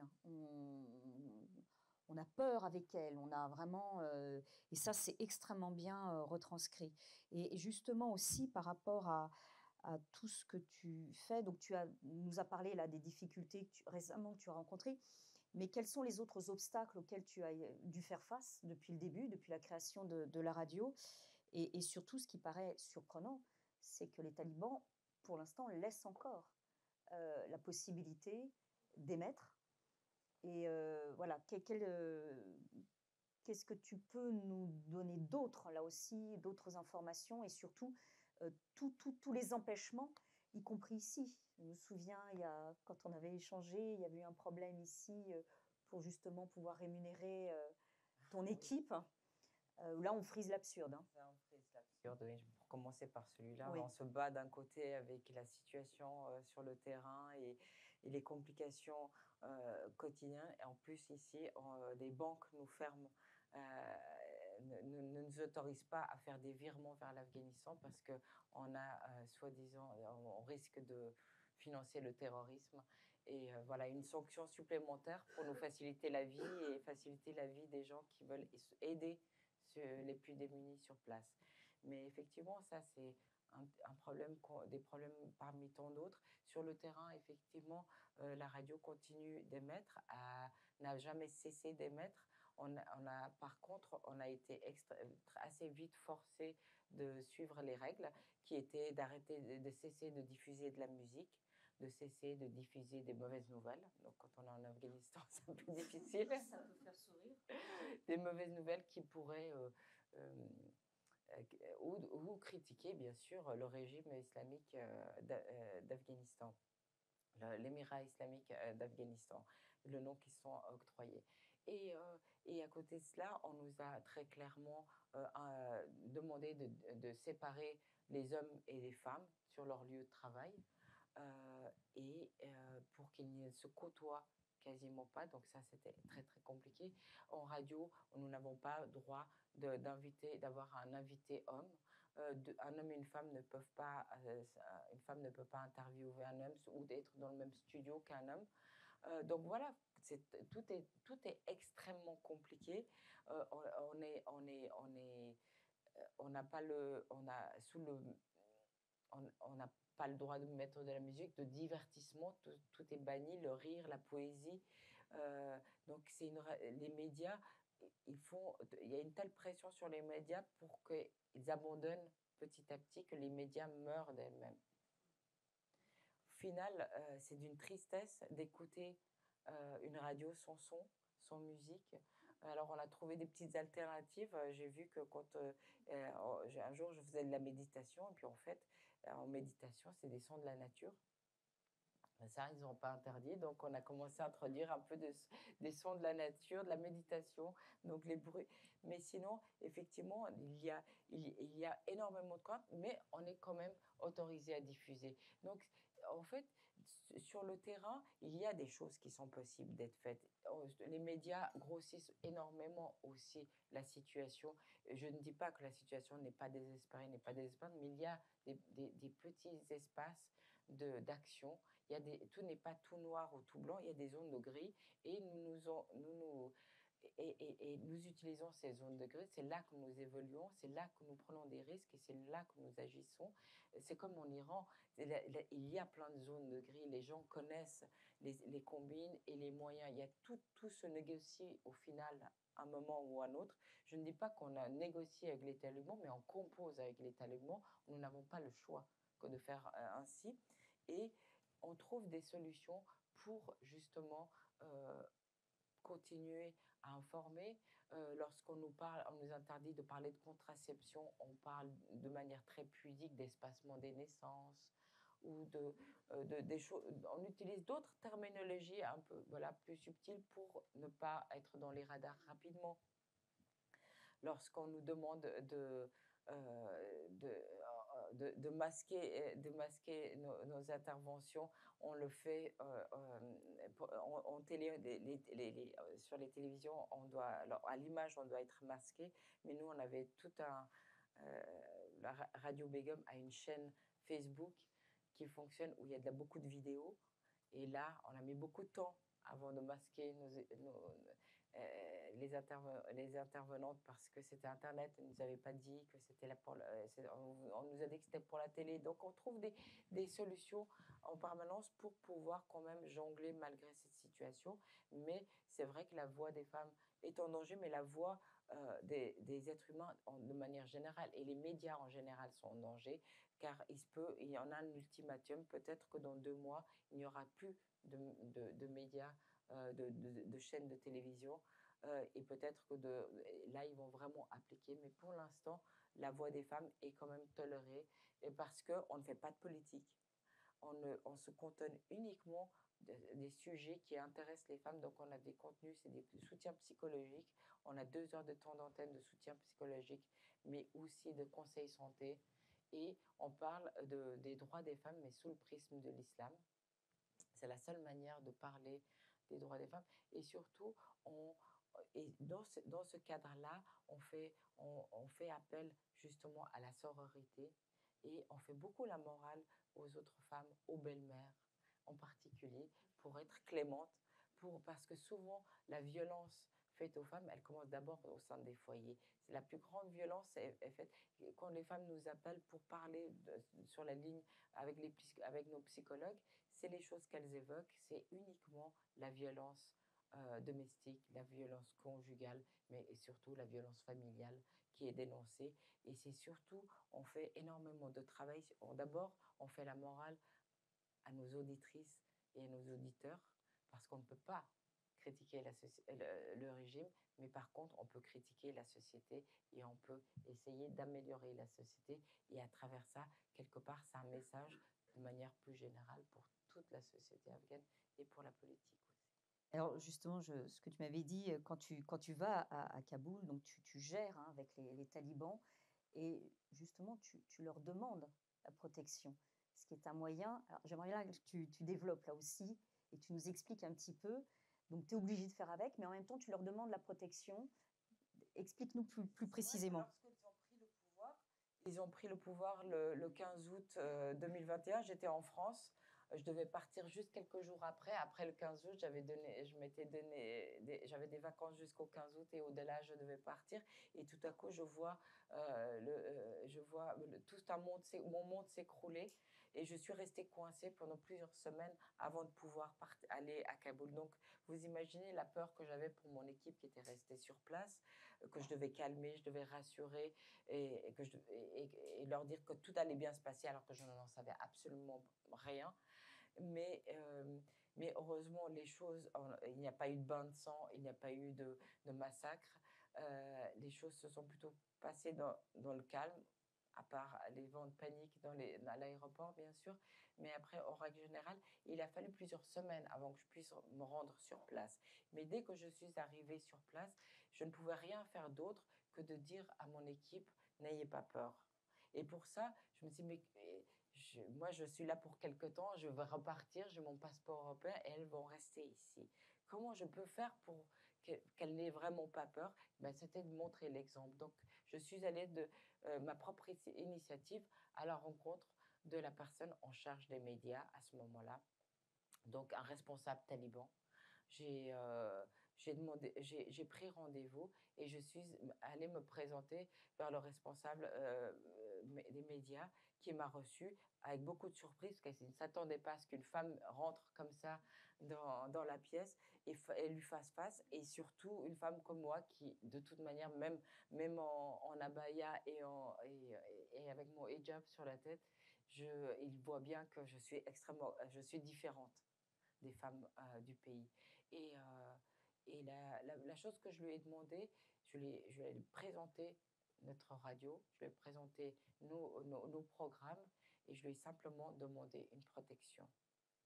Je compte sur vous pour aider mes équipes et protéger notre équipe, protéger notre radio, car nous sommes un groupe de femmes qui travaillons pour des femmes, pour les aider à s'éduquer et à s'informer sur des choses du quotidien pour pouvoir alléger leur souffrance quotidienne. Et pour cela, je vous demande votre aide et votre protection, et la protection de l'État islamique d'Afghanistan. Et bien sûr, elle était extrêmement surpris d'entendre ma requête. Et il n'a pas pu me dire non, parce qu'en fait, je les ai eus à leur propre piège. Parce que lorsqu'une femme demande protection à un homme, il serait très, très...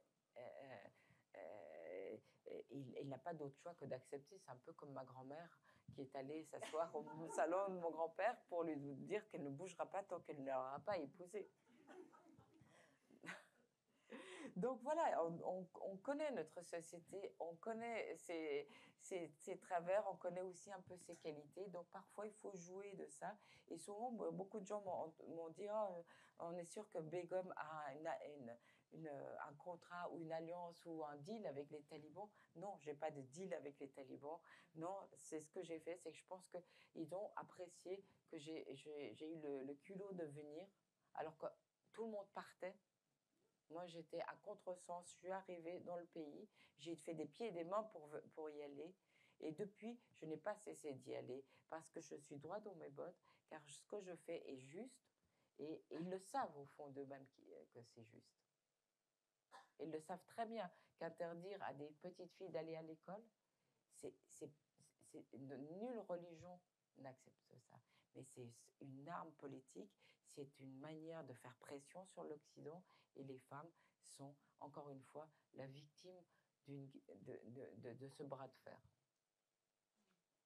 Et là, alors, on va vous céder la parole. Hein. Vous aurez certainement beaucoup de questions à poser. Mais pour finir, là, Delphine, là, c'est à la reporter que je m'adresse. Et d'après toi, alors personne ne sait comment les choses peuvent se passer, mais quid de la suite? C'est-à-dire que tu as montré, et ce livre le montre, que la société a évolué et que ça va être très compliqué pour le régime de forcer encore plus la main, même si pour eux, pour le régime, c'est une question de survie aussi, hein, au final. Hein. Et donc cette génération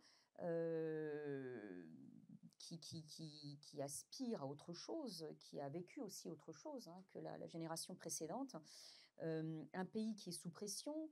Là, on voit que le président commence à faire un petit peu, à essayer de, on va dire, tendre la main, entre guillemets, avec la future administration Trump pour voir s'il n'y a pas une possibilité de recommencer des négociations autour du nucléaire. Toi qui es en lien permanent avec cette jeune génération, ce lien que tu as tissé, qu'est-ce qui ressort de ça? Comment tu penses que les choses peuvent évoluer pour la société, pour cette jeune génération? C'est vrai qu'on l'a vu, le régime est encore très solide parce qu'il ne tient qu'avec la seule arme qui lui reste, c'est-à-dire la violence et la répression. Mais il me semble que justement, c'est aussi révélateur de la fragilité d'un pouvoir qui est à bout, et c'est révélateur d'une peur. On a vraiment le sentiment que la peur a changé de camp. La peur, elle est du côté du pouvoir, et à l'inverse, la population, notamment les jeunes, est une population de plus en plus jusqu'au-boutiste, de plus en plus irrévérencieuse. Ça semble absurde de le dire ici, mais ce sont des jeunes qui sont prêts à aller jusqu'au bout de la mort, vraiment à mourir. Il y a encore quelques jours, un journaliste iranien s'est suicidé, et il l'a précisé. En fait, il s'est suicidé parce qu'il réclamait la libération des détenus politiques. Et dans le texte qu'il a laissé, il dit « Moi, je vais vers la mort parce que justement, je ne défends pas la mort, je défends la vie. » Et c'est cette vie qui nous laisse quand même optimistes, parce qu'il y en a toujours malheureusement qui vont se sacrifier, mais pour que les autres puissent mieux respirer par la suite. Et l'espoir, il se lève là du côté de la société, parce que la société, elle ne baissera jamais les bras. Et on le voit encore aujourd'hui avec ces filles qui sortent, donc ça c'est la partie visible, qui sortent dévoilées, qui continuent à sortir dévoilées dans la rue. Mais il y a toutes les parties invisibles, comme toutes ces mini poussées de fièvre qui ressurgissent à chaque occasion.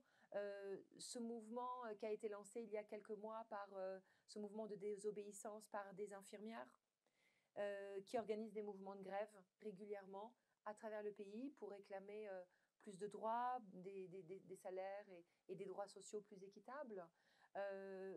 Cet espoir, il se lève aussi ironiquement derrière les murs et les barreaux de la prison d'Evin à Téhéran, notamment dans le quartier des femmes, où se trouve la plus connue évidemment Narges Mohammadi, prix Nobel de la paix, mais toutes ces autres femmes activistes qui, au moment où l'on parle, se réunissent, discutent, débattent, réfléchissent sur la possibilité d'une nouvelle constitution plus inclusive, un fédéralisme, des femmes qui militent aussi pour les droits de leurs concitoyens, à commencer par la défense des Iraniens qui sont régulièrement condamnés à mort.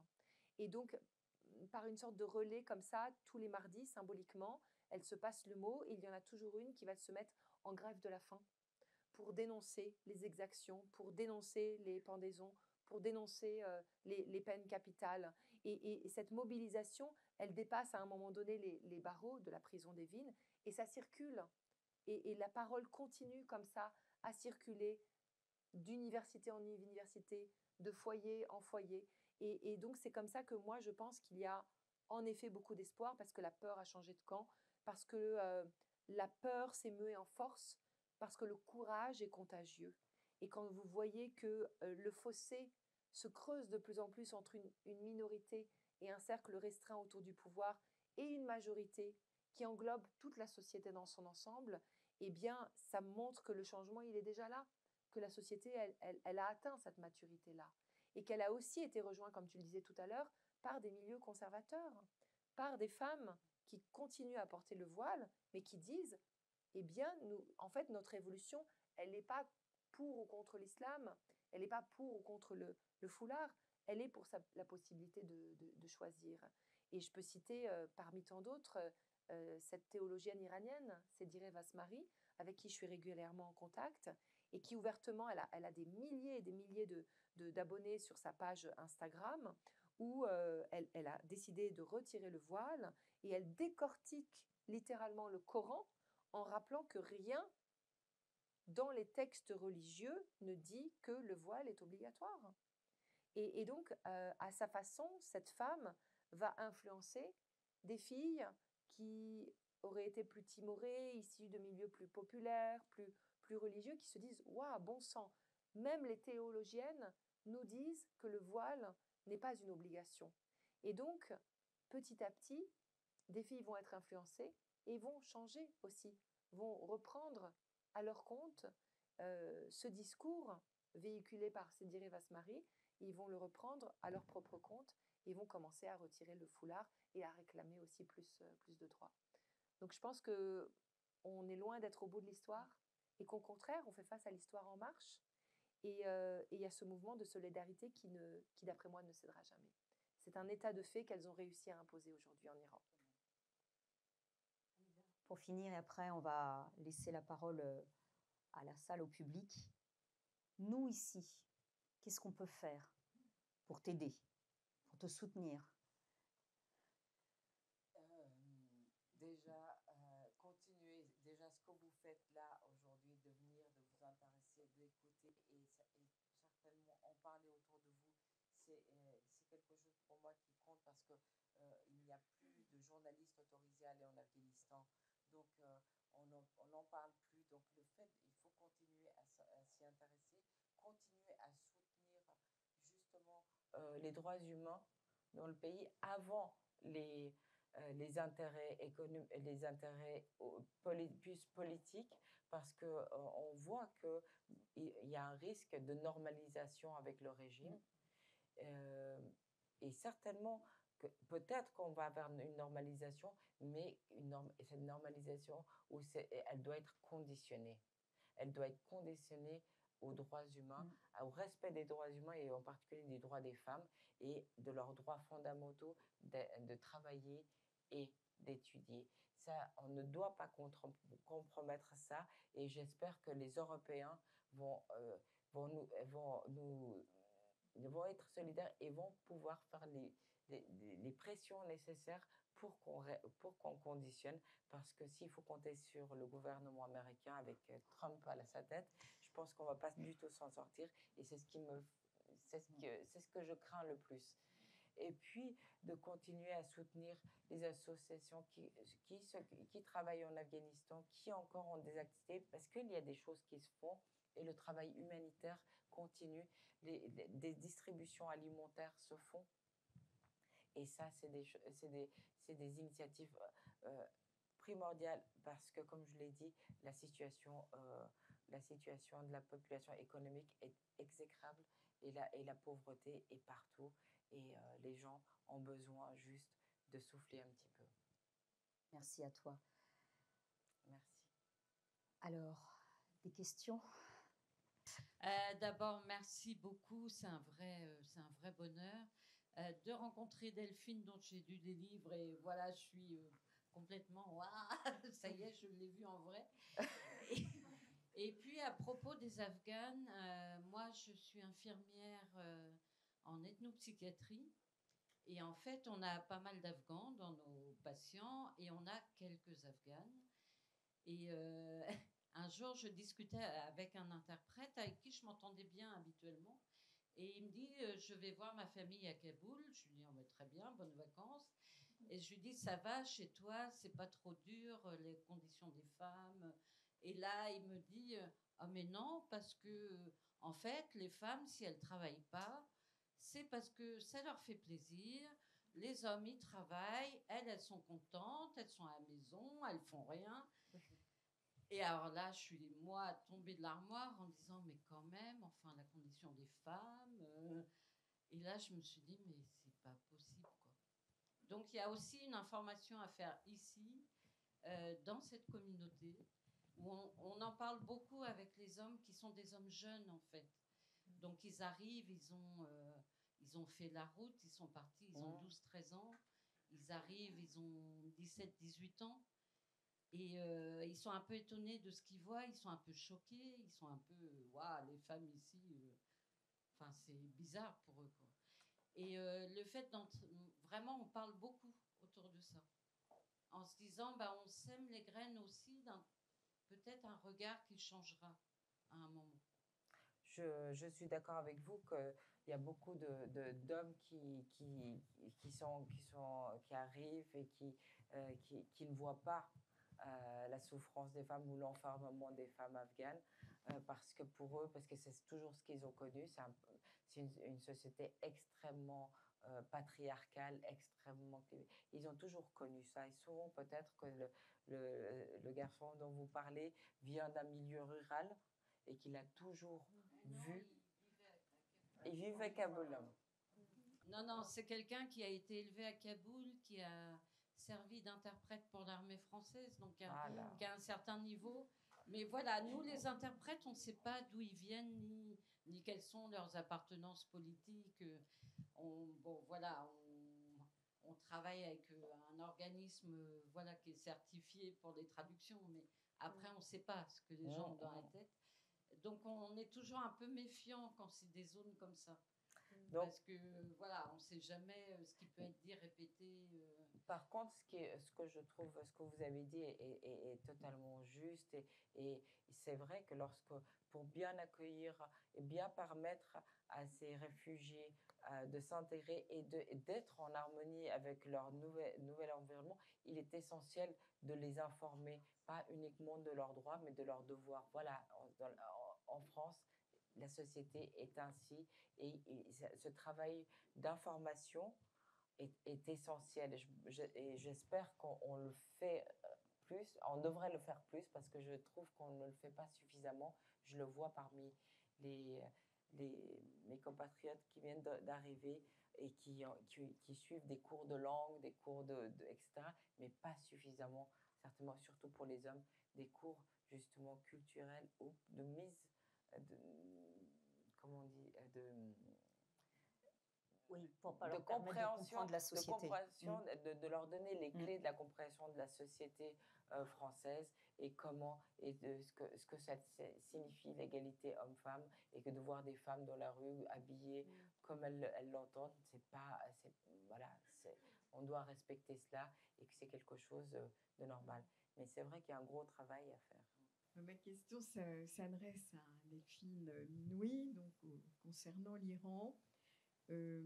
Ma question est double. Est-ce que une grande différence entre les villes et les campagnes, notamment sur le poids de la religion, et donc est-ce que ce mouvement Femmes, Vie, Liberté est partagé sur tout le territoire ou est-ce que c'est un mouvement principalement urbain?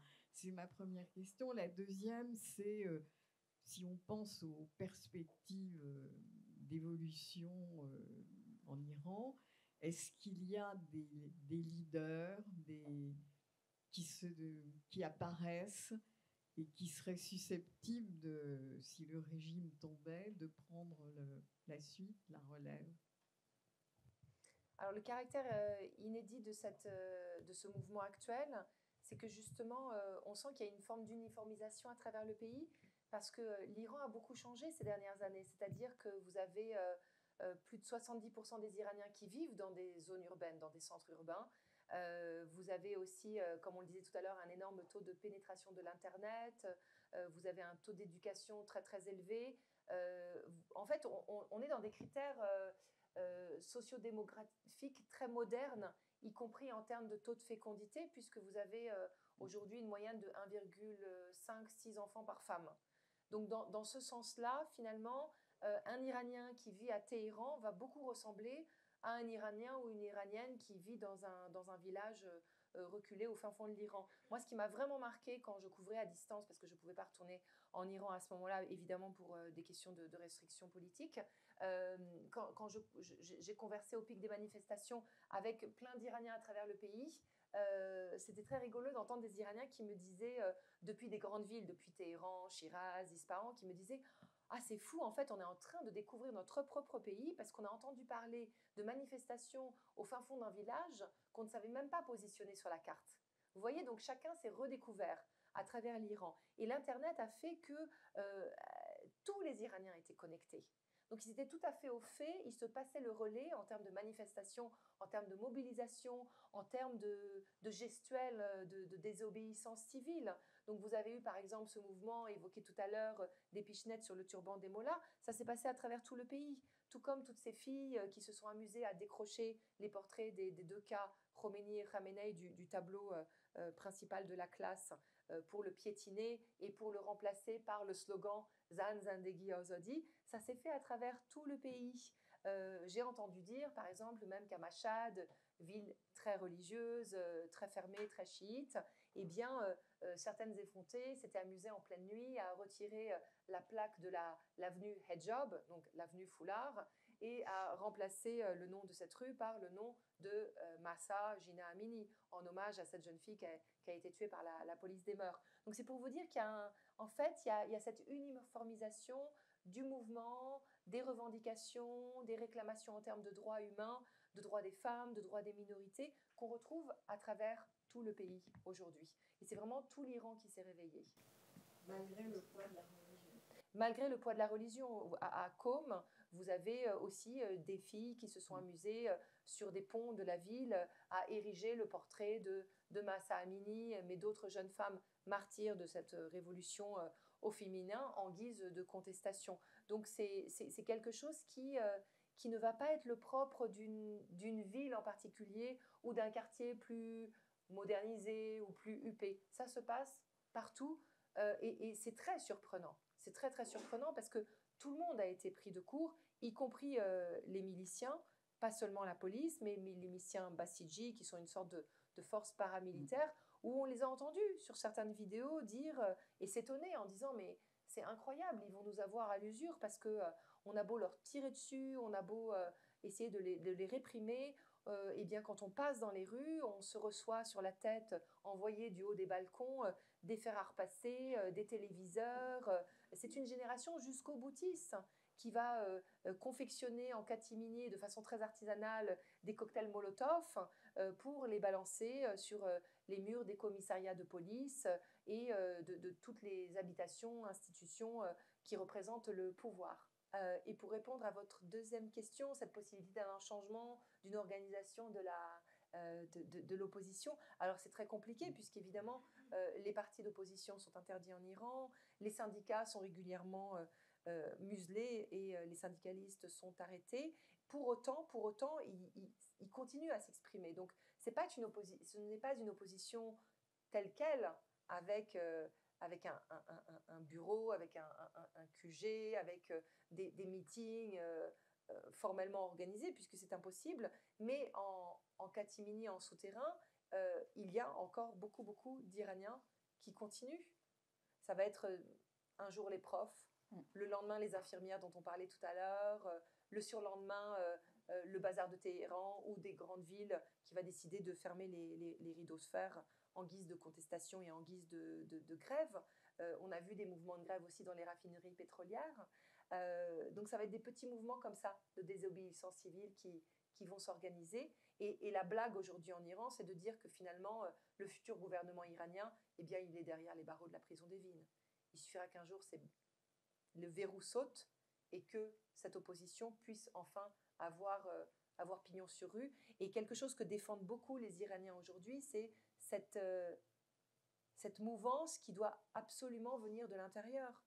Il y a beaucoup d'Iraniens qui ne se reconnaissent pas dans l'opposition à l'étranger, qui ne se reconnaissent pas dans ce que veut prôner le fils du Shah, qui ne se reconnaissent pas dans les moudjahidines du peuple, qui sont une espèce d'amalgame entre une espèce de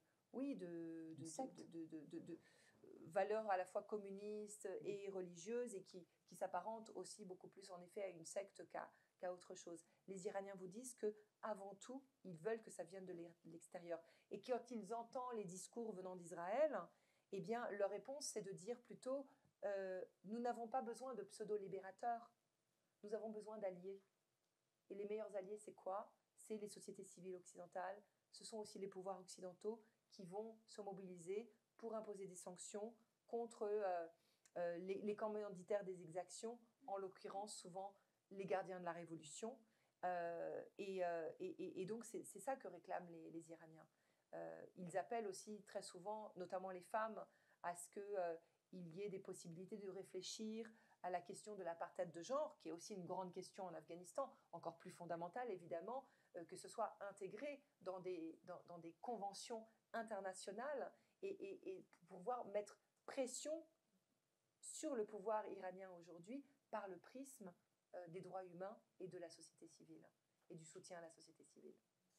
Et je rajouterais une petite chose, c'est qu'un leader, il y a le risque qu'il se fasse arrêter et tuer. Donc là aussi, la résistance, elle a tout intérêt, comme elle se fait maintenant, des mouvements à droite, à gauche, et effectivement d'épuiser. Oui, un système à la chaîne, un système de maillons en fait, plus que d'organisation pyramidale. Quel répertoire d'action pour les femmes afghanes face aux talibans?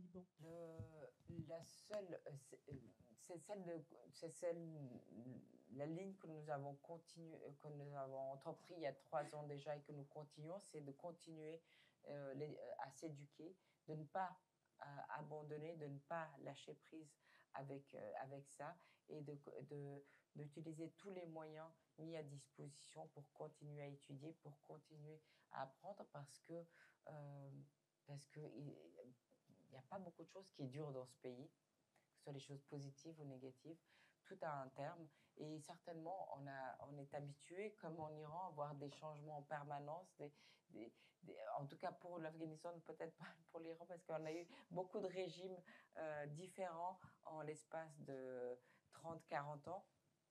Donc, il faut être prête pour le jour où ce régime-là tombe, de continuer justement pour pouvoir reprendre là où on s'était arrêté, c'est-à-dire retourner à l'école, retourner étudier et essayer d'infléchir ce fichu statistique qui est de 80% d'analphabétisme dans le pays. Toutes les écoles clandestines. Toutes les clandestines qui continuent à œuvrer. Et surtout, ce que nous continuons à faire, c'est d'encourager les femmes à faire du business, à entreprendre, à faire des petits jobs